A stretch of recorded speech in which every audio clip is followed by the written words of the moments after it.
Et puis la nationale numéro 1 à la hauteur de Benamukangala à Kananga dans la province du Kasaï central est désormais praticable. Le gouverneur ad interim Ambroise Kamunkini a procédé samedi à la réouverture officielle de cette route.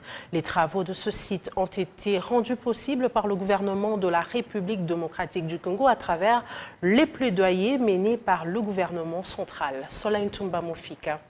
Ces travaux exécutés par l'Office des routes sont financés par le gouvernement de la République démocratique du Congo à travers le Fonds national d'entretien routier. Le gouverneur de province ad intérim qui a symboliquement coupé le ruban salue la volonté du chef de l'État Félix Antoine Tshisekedi Tshilombo à rendre praticables certaines routes d'intérêt national. Nous tenons à remercier le président de la République à qui nous rendons nos hommages les plus déférents, son Excellence Félix Antoine Tshisekedi Tshilombo, auprès de qui le gouvernement provincial a engagé un véritable plaidoyer pour que les fonds alloués à cet ouvrage soient débloqués. C'est sous son impulsion et à son initiative qu'un fonds d'urgence a été débloqué par le FONER pour que ces travaux soient entrepris par notre service technique, l'Office des routes.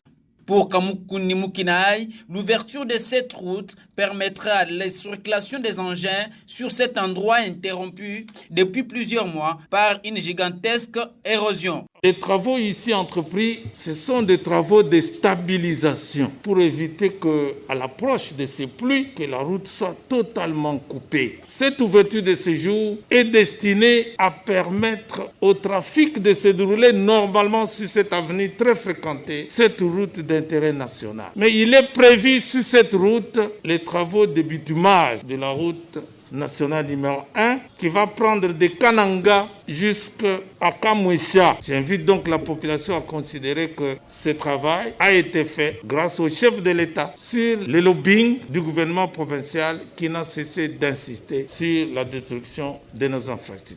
Rappelons que l'autorité provinciale a promis dès la semaine prochaine la remise des travaux dans certains sites amorcés toujours par l'Office des routes.